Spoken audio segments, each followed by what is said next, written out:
അത്യാവശ്യം നന്നായിട്ട് പഠിക്കുന്ന കുട്ടിയാണ്. എല്ലാ വിഷയത്തിലും നല്ല മാർക്കൊക്കെ വാങ്ങിക്കുന്നുണ്ട്. പക്ഷേ മാത്സിലോട്ടൊക്കെ വരുന്ന സമയത്ത് മാർക്ക് വളരെ കുറവാണ്. എന്താണ് ഇതിന്റെ കാരണം? അല്ലേ? ഒരുപാട് കാരണങ്ങൾ ഇതിന്റെ പിറകിലോട്ടൊക്കെ പോയി കഴിഞ്ഞാൽ നമുക്ക് മനസ്സിലാക്കാൻ വേണ്ടി സാധിക്കും. അത് കുട്ടിയെ നല്ല രീതിയിൽ അസസ് ചെയ്ത് കഴിഞ്ഞാൽ അതിന്റെ കറക്റ്റ് പ്രശ്നം എന്താണെന്ന് മനസ്സിലാക്കാൻ വേണ്ടി പറ്റുള്ളൂ. പക്ഷെ ഞാൻ ഇന്നിവിടെ സംസാരിക്കുന്നത് മാത്സ് ആങ്സൈറ്റിനെ കുറിച്ചിട്ടാണ്. ചില കുട്ടികളിൽ മാത്സ് എന്ന് പറയുന്ന സമയത്ത് വല്ലാത്തൊരു ടെൻഷൻ ഉണ്ടാവുന്നു. അവർക്ക് മാത്സിലോട്ടേക്ക് കൂടുതൽ പോകുന്നിടത്തോളം കോൺസെൻട്രേഷൻ കുറഞ്ഞു വരുന്നു. അവർക്ക് അസ്വസ്ഥതകൾ ഉണ്ടാകുന്നു. അവർക്ക് തലവേദനകൾ വരാൻ തുടങ്ങുന്നു. അവർക്ക് ഹൃദയത്തിൻ്റെ ഇടിപ്പുകൾ വർദ്ധിച്ചു വരുന്നു. ചില കുട്ടികളിൽ ഒമിറ്റ് ചെയ്യണമെന്നുള്ളൊരു പ്രവണത ഉണ്ടാകുന്നു. ഛർദ്ദൽ വരുന്ന രീതിയിലൊക്കെ. അതുപോലെ തന്നെ അടിവയറിനോട് നിന്ന് ഉരുണ്ട് കയറുന്ന പോലത്തെ ഒരു അവസ്ഥ. ചില കുട്ടികൾക്ക് നന്നായിട്ട് വിയർക്കുന്നു. ചില കുട്ടികൾക്ക് കണ്ണ് ബ്ലർ ചെയ്ത് പോകുന്നു. പവറുകൾ കുറഞ്ഞതുപോലൊക്കെ ഫീൽ ചെയ്യുന്നു എന്നുള്ളതാണ്.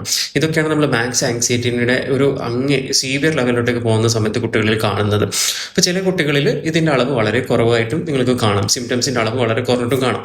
അപ്പം നമ്മൾ മനസ്സിലാക്കേണ്ടത് നമ്മളുടെ കുട്ടികൾക്ക് ഇത് എങ്ങനെ ഇങ്ങനെ ഒരു അവസ്ഥയിലേക്ക് എത്തുന്നു ചോദിച്ചു കഴിഞ്ഞാൽ നമ്മൾ വീടുകളിൽ നിന്ന് പഠിപ്പിക്കുന്ന സമയത്ത് ചെറിയ ഏജ് മുതൽ തന്നെ മാത്സ് ആങ്സൈറ്റി പിടിപെടാമെന്നുള്ളതാണ് പറയുന്നത്, പഠനങ്ങൾ കാണിക്കുന്നത്. നമ്മുടെ കുട്ടികളെ നമ്മൾ പഠിപ്പിക്കുന്ന സമയത്ത് അവർക്ക് സമയം കൊടുക്കണം, അല്ലേ? 1+1=2 എന്ന് പറയാൻ വേണ്ടിയിട്ട് കുട്ടി ടൈം എടുക്കുന്നുണ്ടെങ്കിൽ നിങ്ങൾ അവർക്ക് ടൈം കൊടുക്കണം. അതുപോലെ തന്നെ കുട്ടിയെ ഭയങ്കരമായിട്ട് ദേഷ്യം പിടിക്കുക, സംസാരിക്കുക. ടീച്ചേഴ്സ് ആണെങ്കിലും സ്കൂളിൽ നിന്നാണെങ്കിലും എവിടെ നിന്നാണെങ്കിലും അവർ ദേഷ്യം പിടിക്കുക, സംസാരിക്കാത്ത പരിപാടി ചെയ്യരുത്. റിലാക്സ് ചെയ്ത് അവർ നല്ല ഡിഫറെൻറ്റ് ടെക്നിക്സ് ഉപയോഗിച്ച്